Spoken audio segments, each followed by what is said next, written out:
Every adult has a form of a childhood wound that, if it's not attended to, will impact the relationships in their lives. Agyeman. Eric is a very passionate guy with a very unique story. One of the main things that you're doing is you're going around to schools. What do you say to kids? You cannot speak negative and expect to live a positive life. If you're in a friendship, a relationship, or marriage, and you just talk down on that relationship, well, that's going to be the reality.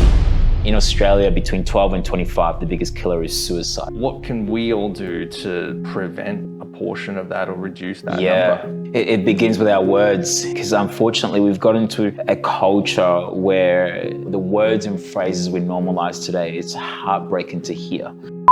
That's just a throwaway line. And the person saying it in the moment doesn't know the impact it has. My first day of school, I was called the N-word. I wasn't gonna go get A's or anything because I was told I'll never achieve anything. Yeah. So when you're told that and you believe that, your mindset is like, why try? How did you transform from where you were to where you are now? For me, it was finding, and that's where everything began to change. Hi guys, quick one. A small favor I want to ask from each and every one of you, if you're enjoying the episode that you're currently watching, is to subscribe to this YouTube channel.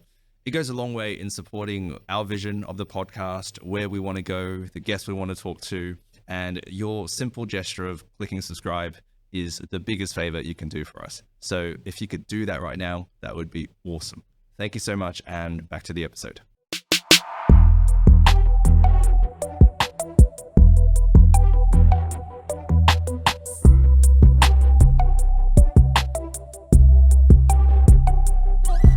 Eric. Yes. What do I need to know about your early years, your upbringing, for me to get an accurate context of who you are today, and especially pertaining to what you do today? Yeah, so born in Ghana, West Africa, West Side. Yeah. And then we moved to New Zealand in 1992, in Dunedin, South Island. Mm-hmm. And so I went from the tropics to Lord of the Rings, Middle Earth. Almost like a not rush hour. What am I thinking? Cool run-ins from Jamaica to Canada, right? The tropics to the cold. Yeah. So I think my knees are still ashy, but anyway, that's not a conversation for another day. And so, very early on, I had very low self-esteem because I couldn't speak English properly. It was obviously a second language. So in 1992, you were in just starting primary school? Yeah, in New primary Zealand? school. Okay. Yeah. So I'm old. But that's okay, because black don't crack. That's true. You look like you're about 18. It's black don't crack. So look, I had very low self-esteem, and then from there, I used to play soccer a lot. Yep. I remember specifically, I used to play for Northern Star Football Club, and what would be really cool in my favor was I was the only African on the team, and so the keeper would throw or kick the ball as far as he could. Midfield, and I would have the ball, and because I was the fastest kid, no one could outrun me. So I would just weave my way through, me and the keeper, pow, go. Did that help with popularity? Like the fact that you're really good at a sport and all that? I think it helped with confidence. Okay. I needed some confidence. It definitely helped with confidence and having a skill in that sense. And I mean, look, to be honest, my first dream was actually to play pro soccer because of how good I thought I was. But I was only 5 or 6. Yeah. Do you still play today? I mean, I can play. Okay. But do I play because of time? Probably not. Yeah. So I do more basketball. I play a bit of basketball on like a weekly basis. Yeah. So primary school in New Zealand. Yeah. And then where did you go from there? Yeah, so from there we came to Australia, Melbourne in 1997. We lived in Ringwood, which was in 1997, Ringwood, very white, very Caucasian. Yeah. So my school, I was the only African. And so my first day of school, I was called the N-word. I was, told the color of my skin, I wouldn't achieve anything. Just a whole bunch of really hurtful words. And for me, being the only African and being teased about my nose and the shape of my nose, all that sort of stuff. Yeah, it was really, really hurtful. I remember standing in front of a mirror at the age of 11, analyzing my facial features and, with tears in my eyes because I believed those words. And when you're that young, you know, you're fragile enough, you know, to actually believe what you're told. And so for me, that was the beginning of my downward sort of trend. What was the reason for your family going from Ghana to New Zealand and Australia? Like, were you guys looking for a better life opportunity? Yeah, absolutely. Yeah, better life, full stop. Okay. Yeah. My dad worked so hard to make that happen. I'm forever grateful to him for that. So that was, from Ghana to New Zealand, that was the first step. And then he took us from New Zealand to Australia, you know, just another step further. And I'm so glad he did. I'm very, very grateful to this day. What did they do? What did Dad do for work? Dad had an accounting background, but Dad was just, they're just hardworking. You know, the generation that they came out of, like your parents came out of, man, you know, I think they were the original hustlers. Yes, you know, absolutely. We don't know what hustle is. They were, you know, like 5 a.m. and, you know, out and about doing stuff. And so, he just worked hard. He had several jobs over the years, but just a hard worker. Yeah. A good provider for our family home. So Did you learn a lot from watching him growing up in terms of work ethic? And in terms of work ethic, absolutely. Like, I don't think I ever saw that guy complain. He just got on with it. The OGs, man. He just got on with it. Resilient, just got on with it. You know? And I look back at, you know, maybe some of the challenges, you know, as a first generation being over here, you know, when you look back at that sort of stuff and how he was able to navigate that, you know, it's like well done. Like that's massive. That's inspiring to me. You know, it's inspiring to me. Were there many African immigrants around that time? There were a few. There were only a few, so it wasn't like a massive, you know.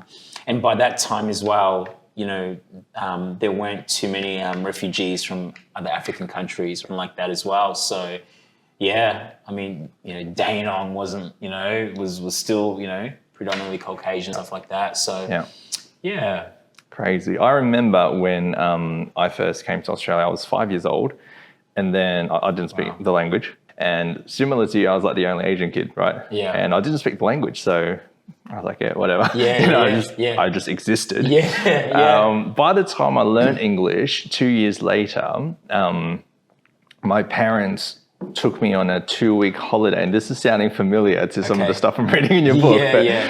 Took me on a 2-week holiday to China, right? Which ended up being 2 years. Oh, right. I never knew this about you. Yeah, that's crazy. So they left me in China because they needed to hustle. And they felt they needed someone else to look after me. They didn't have support here, so I stayed with my grandparents for 2 years. Right. But by the time I went back, I didn't know how to speak Chinese anymore. Yeah. Right? So I was this English-speaking dude, and everyone was speaking Chinese. I was cool, I'll just exist. And then by the time I learnt my Chinese, I came back here. So I just existed in China because I didn't speak Chinese. And by the time I learned Chinese, I forgot my English and I came back. Timing. Man, so everywhere I went as I'm growing up, I found it difficult to fit in. Because by the time I knew the local landscape, I was off to the next place. But you had a really similar journey. Yeah, absolutely. Where you were here in Ringwood and you know, trying to fit in, and you eventually went back to Ghana. Ghana, What was the context of that? Yeah, so I had 4 suspensions. So because at primary school when I was told those negative words, I believed it. And you know, what we believe, our belief system, I think, is the compass of our actions. It guides, it's the behind the scenes of our behaviors and our actions. It comes from that belief system. And so for me, going into high school, I didn't have any academic ambition. I wasn't going to go get A's or anything because I was told I'll never achieve anything. Yeah. So when you're told that and you believe that, your mindset is like, why try? You know? And so for me, high school was just about just getting through. Yeah. So I was with the wrong crowd, a group of boys who at the time were referred to as the Ringwood Boys. Ringwood Boys. So they used to hang around the train station, all that sort of stuff. And so I had 4 suspensions. Yeah. And that just goes to show like the company you keep determines your outcomes, determines the prospects of your future. And, you know, if you hang around, the 5 fools that you hang around with, well, guess who the sixth fool is, you know? And then it's wise, and guess who? So for me, wrong crowd, wrong place, just wrong track. And so 4 suspensions, and my dad at that time said, hey, I think you need a break. Yeah. And at the time I was like, absolutely. Like, and to hear the words a break during school term for a disengaged kid, I was like, yo, let's do it. Yeah. You know what I mean? And so I thought it'd be 3 weeks. That was what I was told. And it became 7 years. 7 years. 7 years. So I ended up finishing high school there. Yeah. It was the 7 worst years of my life. It was also the 7 best years of my life. I remember reading when you first landed in Ghana. Yeah. You received a phone call. Yeah. And you said it was a phone call that changed your life. Yeah. What happened? So that was when I found out that I'd be staying there. For 7 years? Well, at the time I didn't know how long. Yeah. But I knew that it was be more than 2 weeks, 3 weeks. Yeah. And so I think after maybe the first month, like I got school uniforms. I got given school uniforms, and it was looking back, it was the absolute best thing that my dad could have done. As I mentioned, it was the 7 hardest, but the best. It's what's made me who I am today. You know, what I had to navigate, what I had to go through, is absolutely what has become my foundation for who I am today. So I'm forever grateful that was how he did it. And to be honest, if he had come and told me that, hey, you're going to go for 7 years, I probably would have ran away. And so he did it the right way, I guess. You know? Yeah. If I was part of a documentary crew that followed you around in Ghana during those 7 years, what would I have seen? Like, what was it like for you to uproot from a Western society back to Ghana? Yeah. Not knowing that you were going to be there for 7 years, and then like, what was life like? Yeah, man, it was, well, I mean, there's really 3 parts of this. There's my uncle, who took me in like his own son. And he was pretty stable and well off. And so during school holidays and other times I'd be there. So that was a really cool opportunity, and I'm so grateful for him. So there was that aspect, which was really good. There was boarding school, which was hell. Right. because I was a foreigner, I was from abroad. And so I was a target, basically. There was 3 of us. I was a target. So, you know, and at first in boarding school, this was a complete shock to me. Where we have showers, it's like this massive cement enclosure, and you walk in with your bucket outside. With the bucket? With your bucket with water. Right. And that's with a little scoop out, and that's where you would do your thing. And so you'd want to be the first one and go in the corner and like be doing your thing. Wow. So that was a shock. Later on, I was moved into a different part of the boarding house where you open the door and there's actually a bathroom there, which was, so that was the other part. And then the third part was with my mum's side of the family. And so, you know, they most of them, well, in fact, all of them, my older siblings, they actually didn't get a chance to finish school. Well, some of them didn't get a chance to go to school, and others didn't finish school. So unfortunately for them, obviously, you know, poverty was a real thing, you know, and so living with them, I would have to go with a bucket and get water and come back, and that's where I would have a shower, like a cement enclosure outside. So that was tough during those times. I loved the community, you know, of being with my family, but it was also, when you look around you, it's like, damn, this sucks. You know, this is like, how are we ever going to get out of here? How are we going to make it? You know? So it was discouraging in some aspects. And I guess it got to a point in 2002 where you've mentioned that it was one of the darkest times. You were 16. What were you going through at that time?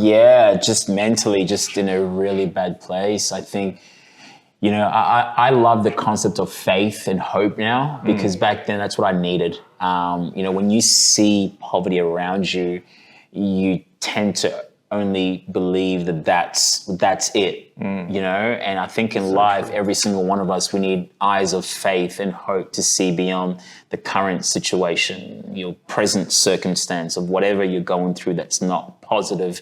that faith and hope is what will take you beyond the moment that you're in right now. And so for me, without having that, I fell into a place where I didn't want to be here. You know, I fell into a place where I was deeply depressed. I fell into a place where just in my mind, just bad stuff, phrases. And some of those phrases actually go as far back as 1997 when that boy said those hurtful words. Wow. And so I often say that, you know, our words can be the light in someone's darkness, or our words can actually lead someone into a dark place. And for me, I got to that place through thinking, through words, you know. So that was the darkest and the lowest. Yeah. And I'm so grateful that I was able to be pulled out of there. Yeah. Yeah. So help me understand, a lot of people listening to this will be going through their own versions of that in their lives. How did you overcome that? And a lot of the advice you said just then, it was so positive about hope, about light. Yeah. How did you transform from where you were to where you are now? Yeah, that's a real simple answer. For me, it was finding a community of faith. And that's where everything began to change. Okay. So for me, it was finding a faith community that was the beginning of my genesis that changed everything. You know, walking into a church and just hearing about a God of hope and all of these different things, and being able to, I guess, surrender my life, you know, because up until then it was bad. Yeah. it was dark. There was no purpose. So it's like, well, what do I have to lose? Like, let me surrender. Let me find out, you know. And instantly I recognized that things that I used to do, you know, or had a passion for, negative things, just began to just wither away. In terms of, you know, morals and values, like everything just made sense. Like, love your neighbor, you know. Yeah. And I think there's one verse that really stood out. Which, you know, talks about, you know, a plan for a good future and hope for a bright future. And that was something for me in that circumstance and situation, just gave me the hope to see beyond the now. Yeah. So for me, that was the beginning. And then once I was in that community, I think it was using words to really begin to shape my future. You know, I believe in the power of words. You cannot speak negative and expect to live a positive life. Like, your words will become your life. For those that have a faith background, you probably know that the world was created by words, you know? And so for us, our worlds, and that's, you know, our personal world, like our career, if you're in a friendship, a relationship, or marriage, and, you know, you just talk down on that relationship, or that business, if you know, talk down, oh, we can't do this and we can't, well, that's going to be the reality, you know? And so for me, beginning to create the future through the power of words and verses in the Bible was what completely changed my life. I remember the feeling of, you know, feeling less than other people, because I was told in grade 6 that because of the color of my skin, I'll never achieve anything. I then remember very clearly reading a verse in the Bible that talked about me being a chosen generation and a royal priesthood. Yeah. Like, come on, like, it's like that's the stuff that gives me hope. That's the stuff that elevates, you know, my low self-esteem, elevates it into who I think we're all created in the image of, which is God. And so for me, it just clicked, and I was hooked, and I became on fire. And so you basically replaced the Ringwood Boys with a church community. Pretty much, yeah. And that's the power of community. That's the power of the people that you surround yourself with, you know. It makes all the difference. So you went from Ringwood Boys to church community. That sort of changed your life. And now today, one of the main things that you're doing is you're going around to schools. And you're speaking to young people about, I guess, self-esteem, identity, inspiration, that sort of stuff. And you do a great job there. Maybe tell us a little bit about what do you say to kids to encourage them? Yeah, well, I'm seeing these kids as a 14-year-old Eric, you know, who was, you know, low self-esteem, didn't feel like I fit in, anxious about the future, not really believing in myself. and not really having a reason to be here. Yeah. Those 5 key areas is where I really go after. Yeah. In Australia, between 12 and 25, the biggest killer is suicide, unfortunately. Yeah. And when you strip that back, you begin to recognize that it's a mental health challenges that are going on. But when you strip that back a bit further, you realize that what the main cause of that is actually bullying. Right. And then when you go back a step further, you realize that the number one form of bullying is hurtful teasing. Right. It's the words that they're saying to each other.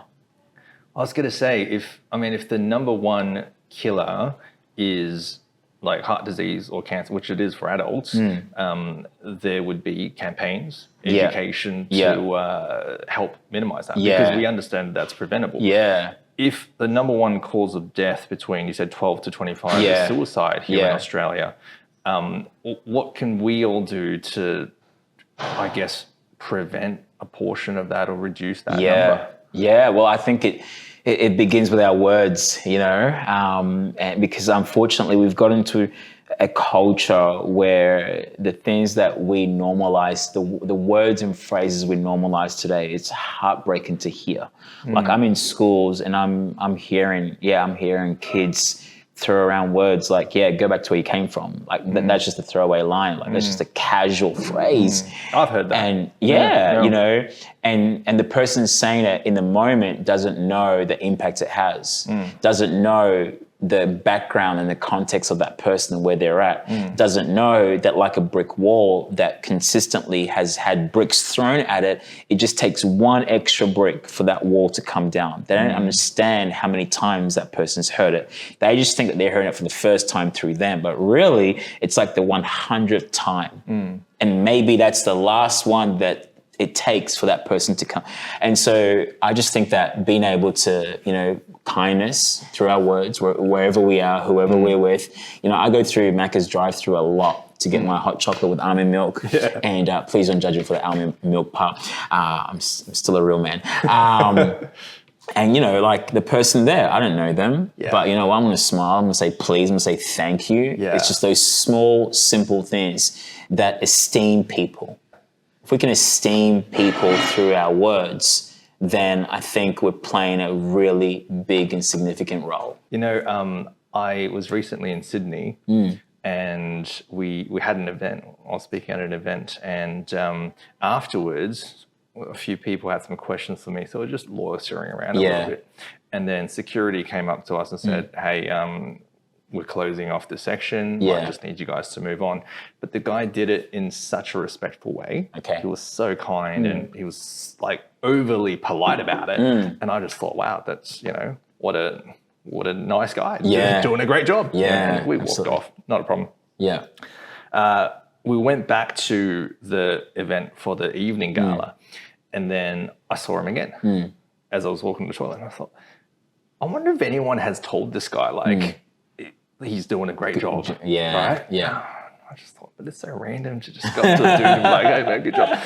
But I couldn't shake it. So I went up to him afterwards, and he was so scared because he thought I was about to complain or something. I said, hey, you asked us to leave before. And I just want to let you know that, like, it was so respectful the way you did it. It was so kind, and awesome. And it's a hard thing to ask people to do, but you just did it so well. And I don't know if anyone's told you this, but since I experienced it, I want to let you know. Awesome. And the guy was like, wow, I always get the opposite. I never get anyone tell me this. I thought, gee. I mean, so he was smiling for the rest of the night. But guess who else was smiling? I was. Like, I felt good about doing that. Right?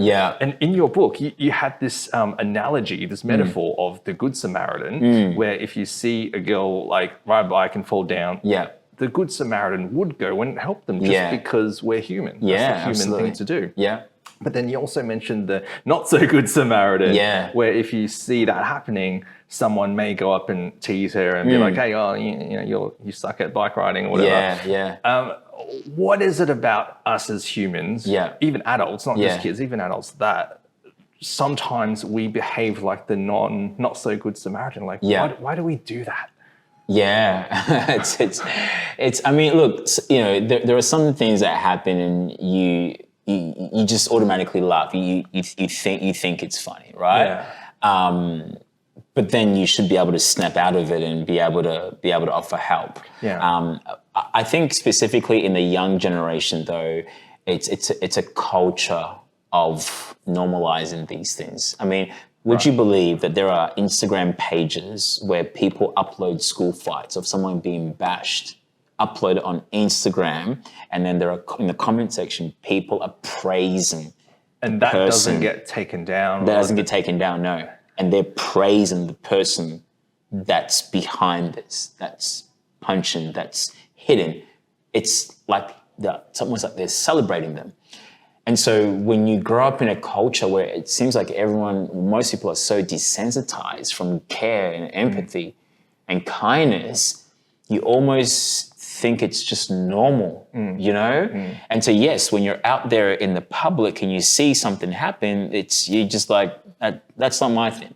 Or you get out your phone and you record it, you know? And so a lot of the work that I do in schools, I challenge this mindset that we are so much better than that. What our world needs right now, I believe, is more upstanders. It's more people with values and ethics to rise up and say, hey, we don't do that. And I think if I had an upstander on the day that I was racially bullied on my first day of school here in Australia, then maybe I would have gone through some of those things that I went through. Having 6 other boys there who also laughed made the pain even more. Sure. And what we need is those 6 boys, instead of becoming the people that laugh, that laughing culture, or the people that just stand by and watch and get up their phones, we need them to become the upstanders, because every human has value and every human has worth. No matter where they come from, no matter their background, no matter their accent, no matter what side of town they're from. I agree. A quote I heard, not recently anymore, a couple of years ago, but it stuck with me, was, you get what you tolerate. Yeah. And I suppose what you're saying is, if these Instagram accounts are happening and it's because the majority of us are probably just tolerating it. Yeah. We disagree with it. Yeah. We don't agree. If you ask what's your opinion, no, that's bad. But it's not bad enough for us to, like you said, stand up, but we're still tolerating it, right? And we can all take steps to, I suppose, take a stand against some of this stuff. And another example that I tackle as well, do you think that if something promoted violence, would that be something that you would want to be a part of? No. Okay. No. So the number one music genre for Gen Z is hip hop and rap. Yes. Hip hop and rap promotes the objectification of women, gang culture, violence. They drop the N-word every second line. It's true. Right? The same people that believe in Black Lives Matter, the movement, are some of the same people that listen to rap music, that promote people killing each other. Yeah. But here's what happens. So many people listen to it, giving these people streams. And without realizing, though they don't agree with what is being said, they tolerate it. Yeah. And then these people get more popular. And they literally, because can you imagine what would happen if, someone like, Lil Uzi Vert, for example, who raps about the weirdest things and girls and this. Like we're in a society where we're trying to reduce domestic violence. Yeah. We're trying to promote kindness. And then you got rappers rapping about like multiple girls and like doing different things to girls and just basically all the things that lead to domestic violence, all the things that are beneath the surface of what drives a person to treat a woman disrespectfully. We're promoting that. Yeah. And when you go on Spotify or Apple playlists, their music is like highlight, spotlight. Yeah. Really? Yeah. And it's just, it's discouraging. And I guess we can only do what we can do to highlight the positive stuff and, try and challenge our boys to go the other way. A phrase that's thrown around a lot is hurt people, hurt people. Yes. So I'm thinking, okay, so if someone is bullying someone else, the bully is hurt to begin with. Yeah. And in my head, I just have this weird metaphor of like, we have 2 glasses of water here. Yeah. So I'm thirsty, so I'm going to take your water away from you and make myself feel better by bullying you. Yeah. But the whole point was, why am I empty in the first place? Yeah. I guess I'm not getting something. Like I'm hurt. Yeah. And the music and the culture simply gives me an avenue to release this thirst by bullying other people, because it's normal. Yeah. Right? That's what the music tells me. Yeah. What can we do? Sounds like a weird question, but what can we do for the bullies to make them more whole? That they wouldn't want to do that anymore. Yeah, that's that. And I think, you know, a lot of it, bullying, I believe, begins at home, unfortunately. Just that whole domestic violence. You know, so from my own personal, from my experience working with young people, they'll tell me that their older sibling, you know, has said, you're an idiot, you're this, you're that. So it starts there, and then it goes out. They go into school, and then they said there's a saying that charity begins at home. Well, all of this stuff is picked up, the words and stuff. And so I'll give you an example. You know, in our house, I'm very, very intentional with our kids. And so, like, they don't watch YouTube because of the ads that come on.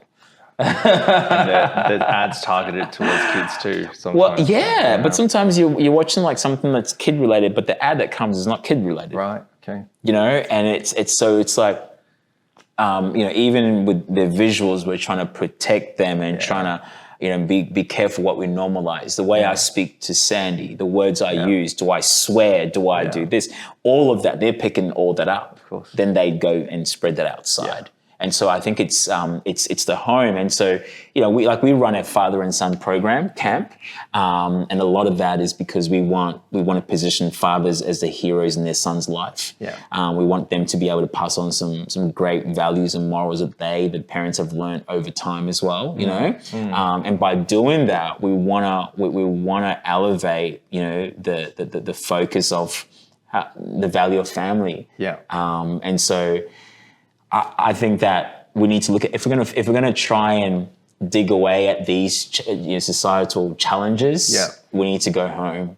Yeah. We need to look at the home, and we need to have support for mum and dad that might be, you know, working really hard, working extra jobs to keep afloat in this inflation climate, you know, and that because of how hard they're working, the kids are left to devices. So then at home, then they're on TikTok nonstop, and the algorithm doesn't favor them at all. We know this, you know, it's showing them all these weird stuff. And so then their minds are going there.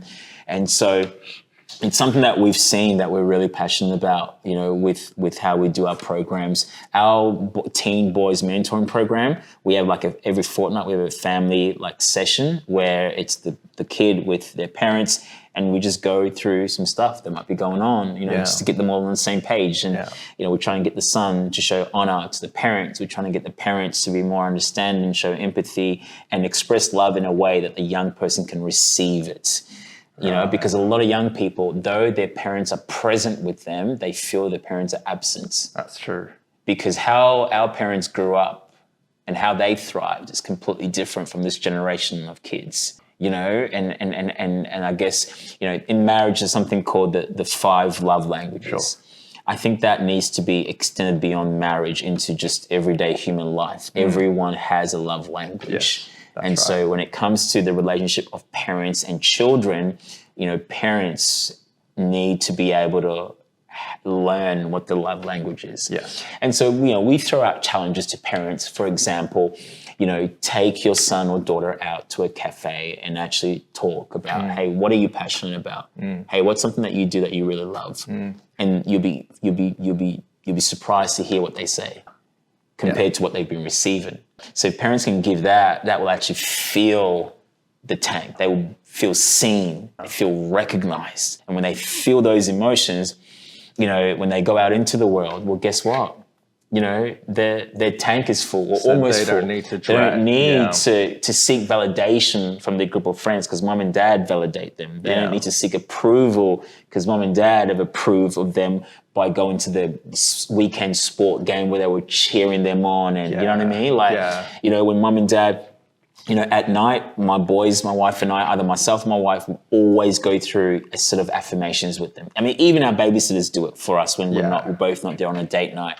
And even at this young age, I think it's so important to instill that within them, praise their effort, because then they recognize, okay, like I have capacity. I can do stuff, rather than pulling someone down who's doing stuff because they feel they can't, so. Wow. That was a long answer. Well, it's not rocket science, is it? No. Love languages, they're, for those who don't know, quality time, words of affirmation, physical touch, acts of service. Yeah. There's one more. Gifts. Giving of gifts. Yeah. And I was thinking, gee, with my looking back at my childhood, most interaction that kids would have with their parents, because they're at school for most of the day. Yeah, they don't see their 8 parents. hours, They get home. Yeah. Dinner's ready. Yeah. Have you done your homework? Yeah. That's the daily essentials, essentially. Yeah. That's the type of stuff that we have to hear every single day. Yeah. But the love languages sort of become optional or even like a precious commodity when it happens. Like when it happens, like, whoa. Mum and dad said this, and like especially for me, like Asian background, like you don't hear anything because it's like I would get a sporting injury, and instead of hey, are you okay? They're like, oh, why are you so uncoordinated? And I'd have to learn to translate that. Yeah. It's like when they say you're uncoordinated, it actually means they're caring for you. Yeah. Doesn't make sense, but that's what it means. Yeah. But it's not hard, is it, for parents and adults to begin in the home? Yeah. So I guess the next logical step is your book here, Unstoppable. Yeah. This is your most recent book. Yes. And it's... I wrote that before ChatGPT, by the way. Wow. So you actually wrote it? Yeah, I actually wrote that. I'm just going to read just the cover. It says, an emotional resilience journal, and I love that word because secret hustle journal. For teenagers to overcome challenges, build confidence, and a successful future. Yeah. And this is a 30-day journal. It's got action items in there. It's got stories and everything. I went through it and I thought, gee, I guess the graphics are for teenagers, but the content, like we all need this stuff. Yeah.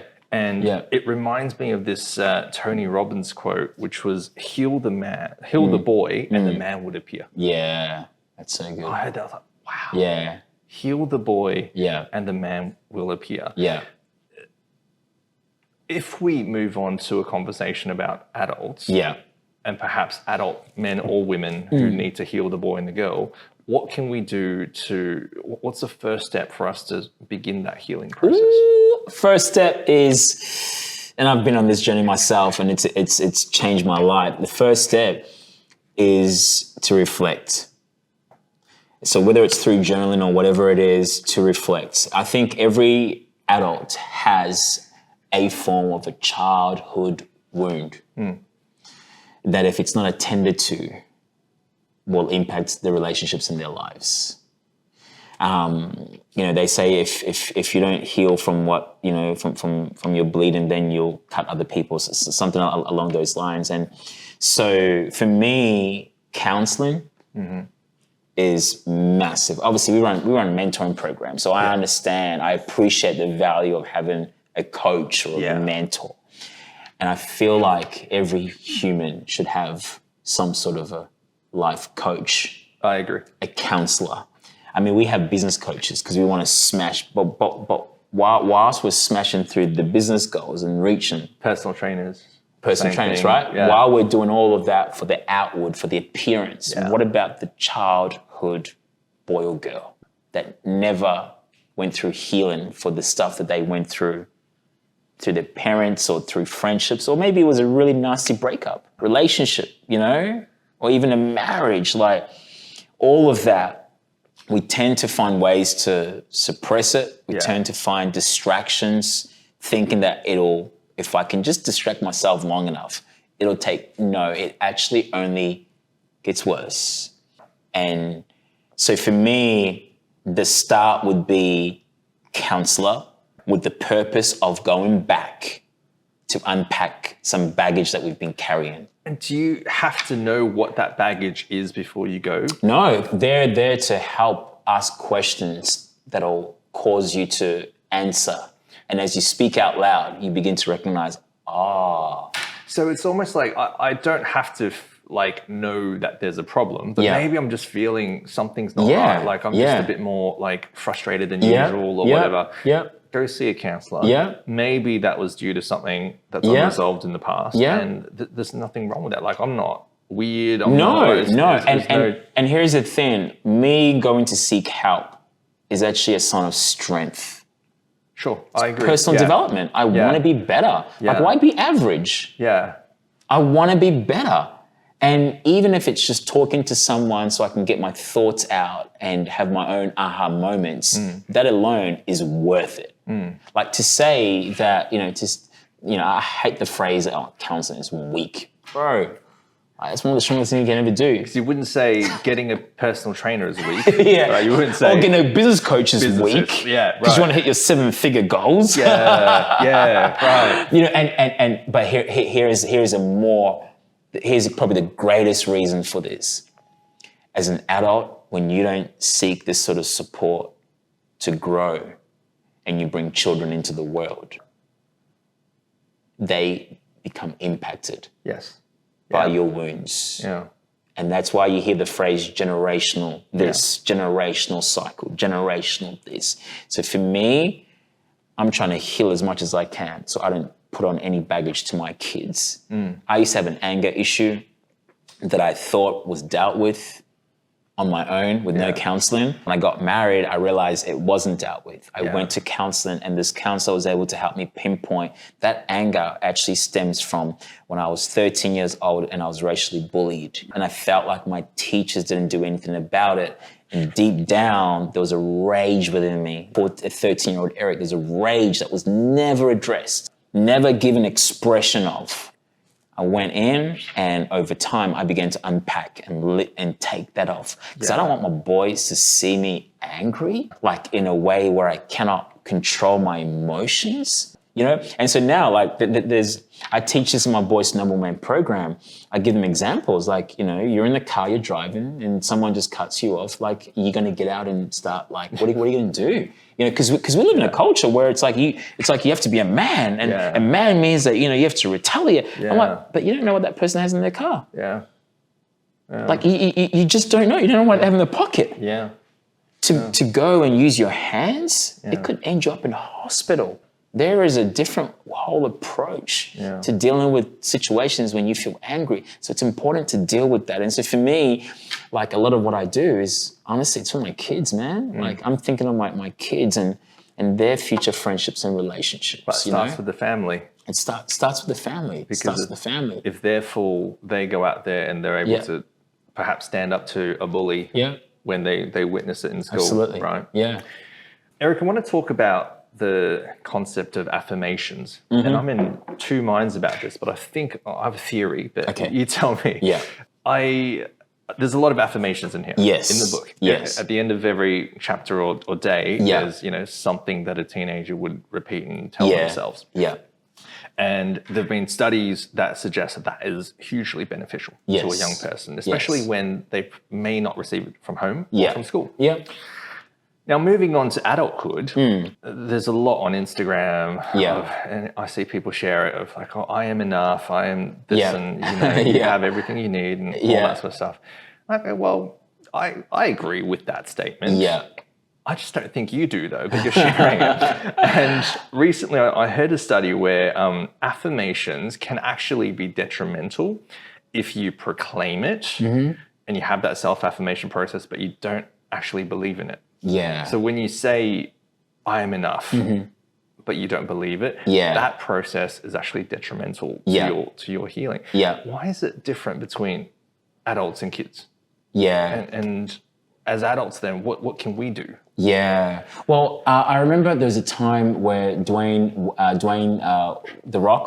Johnson won an award for some movie that he did. And I think and around that time I remember the character it was 50 Cent.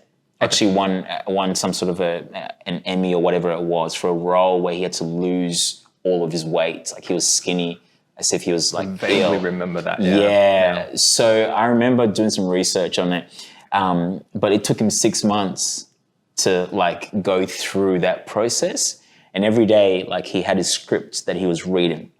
So the purpose of these characters and these roles is that you have to try, so if you were playing a character, you literally have to lose yourself and become this new character. Sure. And so it's a process of 6 to sometimes 12 months where you sit with the script and every day you are just eating that thing, right? Yeah. You're becoming that thing. Yeah.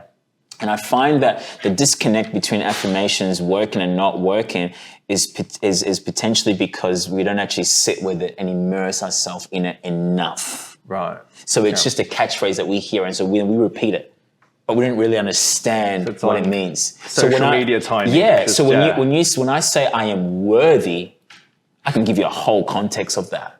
That I am worthy regardless of where I come from. I am worthy because I am created in the image of God. Like I've got 10 other affirmations that back this affirmation up. So for me, it's I embody that affirmation. And that's why these actors, they can win these Grammys and awards because, oh my gosh, they played the role so well. Well, they did that because they had to read their scripts, aka affirmation, whatever it is, over and over and over till they became that person. Yeah. You look at The Dark Knight. Heath Ledger. Oh. You cannot tell me that he just picked it up on the day and goes, all right, cool.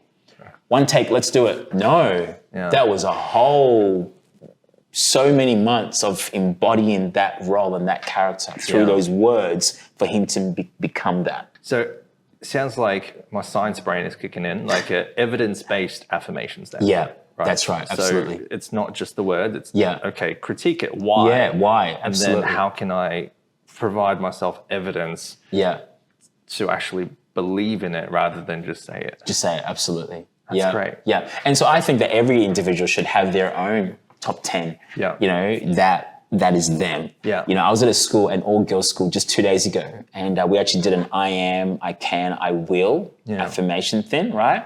And a girl had I am worth it. So she had the courage to share it with everyone. Yeah. But I always ask, why and what does that mean to you?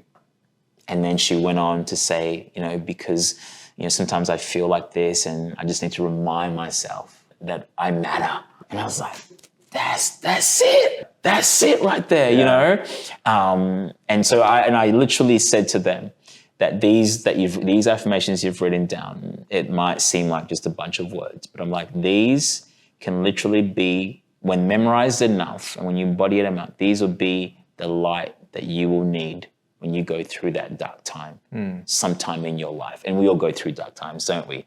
Having these key things. For example, when I walk into a new room of people that I don't know, and let's just say it happened recently, it was an all-staff meeting that I had to present. Yeah. And I'm looking at people with PhDs in the room. I don't have a PhD. Yeah. I don't even have a master's. Pizza Hut delivery, that's what we have. And so I have a PhD in adversity though, but that's not a story. And here I am, and my immediate emotion is, I shouldn't be here.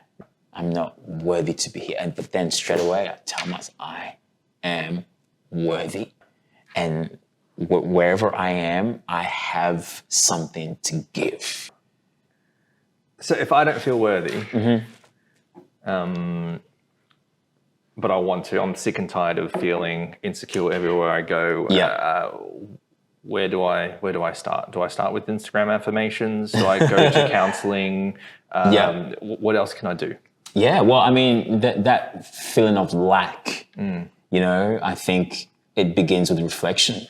Sure. Personal reflection. Why do I feel this way? Yeah. I think we don't sit with ourselves long enough. 100%. We're so busy and we're so distracted. We don't sit with ourselves long enough. Yeah. There's a story that's very popular in the Bible. It's a prodigal son story, and it's used in different spaces and even in business as well. And this guy, basically, he was in a rich father's house, left the house, and then was with pigs.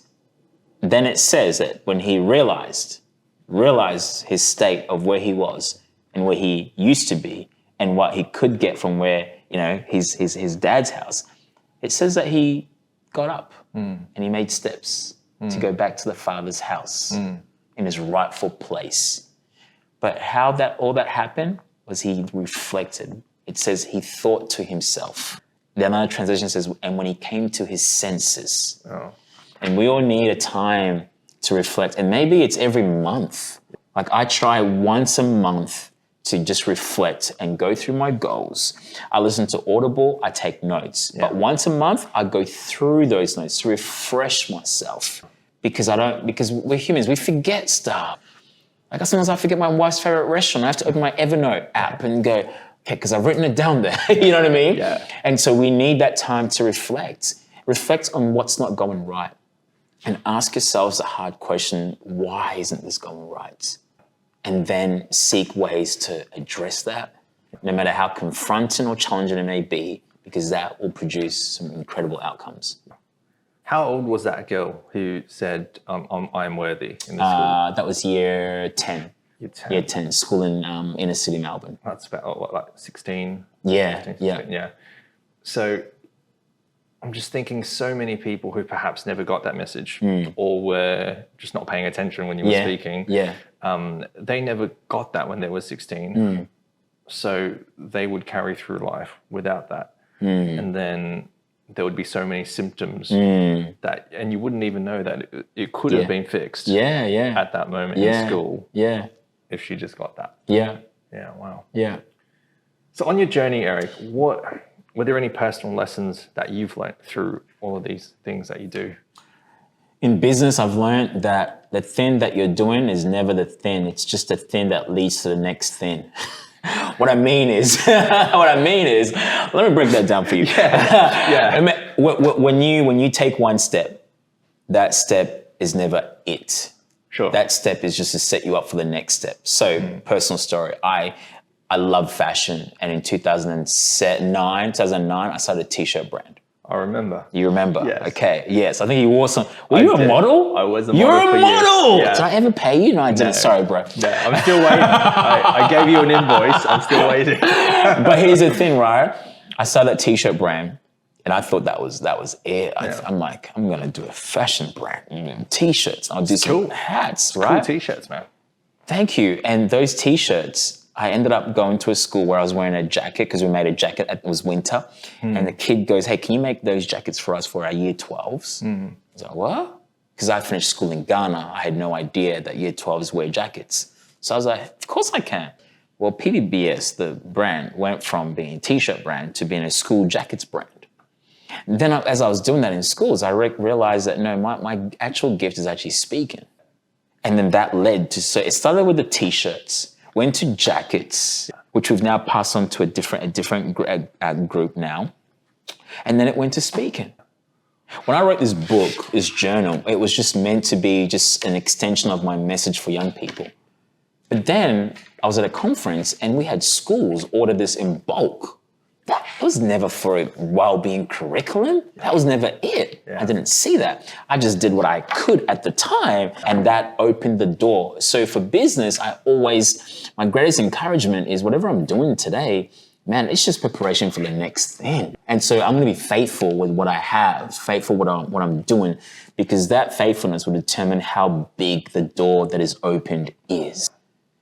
And so if something fails, that's the other thing as well. I say a phrase that failure is never a person, it's only an event. So Amen. My worth and value is never in anything that I do. I am not, people say, what do you do? I'm not a motivational speaker. I'm more than that. I just happen to use my gifts in that space. So when I go through something really bad, it's okay. Like PVBs that I just mentioned, we passed on. Yeah. My wife and I had a conversation. She's like, this was your baby. It's like, yeah, no, it's all good. I'm not attached to it because my worth was never attached to it. We're so much now, I needed to learn that. I needed to learn that because initially it was all about, but then as I matured, I realized that this is just a means to, to something bigger and greater. I love that, man, because we're so much more than what we do. So much. And have you heard my keynote? No. You haven't? No. Because That's basically Okay. the thing I'm the most passionate about. Where can I find your keynote we'll and talk all of our about it later. listeners? But I need you to tell me so our listeners can know. Yeah, we'll talk about it later. Have you ever had a time where you wanted to give up? Like every month. Okay. I mean, here's an experiment then. Yeah. Because you went on that journey of, affirmation, personal identity. Like, you're pretty solid, and you're solid enough to help other people. Yeah. Yeah, you're not bulletproof enough to, not think about failure or giving up. You still think about giving up, right? So in those moments, what do you tell yourself? In those moments, there's two things. One is, I know that this was what I was placed here on earth to do. Okay. I believe that every single person on earth is here to solve a problem. Finding your why, your purpose, why. Yeah. So for me, I know this is what I was put on earth to do.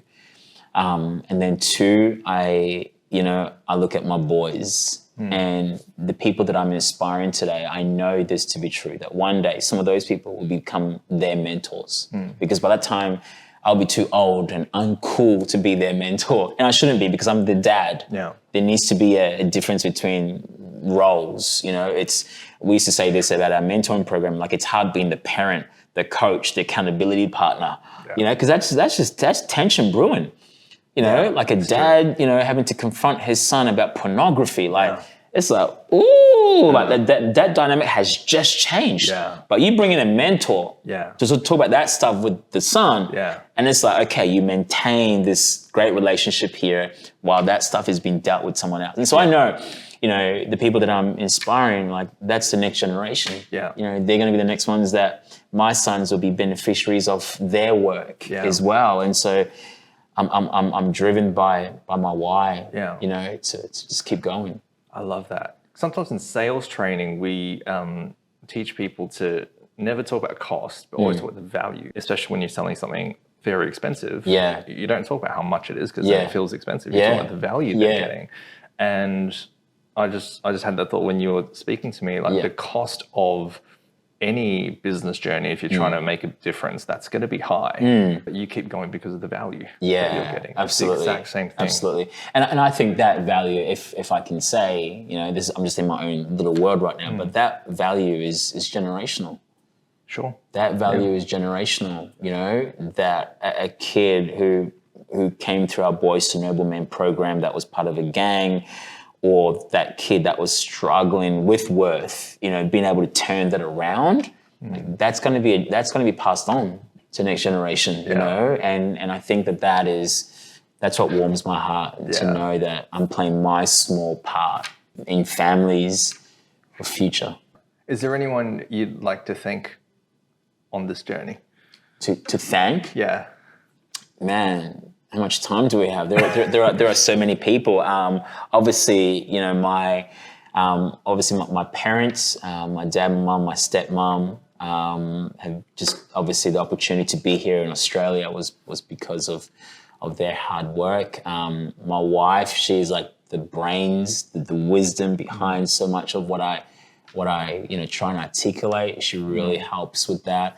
But I also I have a spiritual mentor, I have a business mentor, I have a finance mentor, and I have a marriage counselor. And those areas of my life, I probably need a PT as well. I'll get to that. I'll get some stuff on me. But those people are so so crucial in my world. I've obviously got editors and a whole bunch of, and our mentoring program is a non-for-profit as well, and we have donors and people who are generous enough to pay for families that can't afford it to go in. And so it's a partnership with them. And so, as they say, it takes a village to raise them strong. And so. I'm grateful to a lot of people who our paths have, our visions have connected. I'm grateful for you, bro. Like way back then, coming out to model for us and just a friendship. Well, Eric, we have a closing tradition on this podcast where this is the official Secret Hustle Journal, where the previous guest would leave their piece of advice for the next guest. Okay. And you don't know who the previous guest is. They don't know who you are. Okay. The piece of advice that's been left for you is this. I'm going to try and read this handwriting. It's always hard. The greatest insights, lessons learned, and wisdom gained is found in the process of going backwards. And we need to go backwards to go forwards. The arrow fast goes forward. No, sorry. The arrow must go backwards. Hang on. The arrow must go backwards before it is propelled forward. Forward, yeah. What do you think of that? Wow. Well, we talked about childhood wounds as an adult and going back. That's powerful. It speaks to reflection, and that's 100% on point.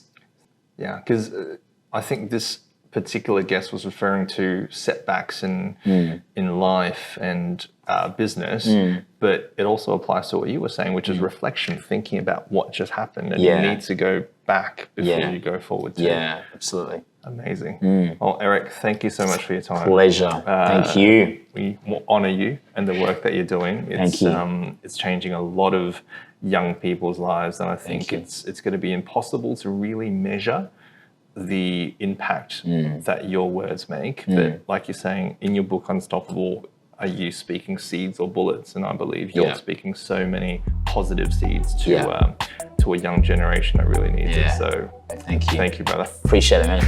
Appreciate it.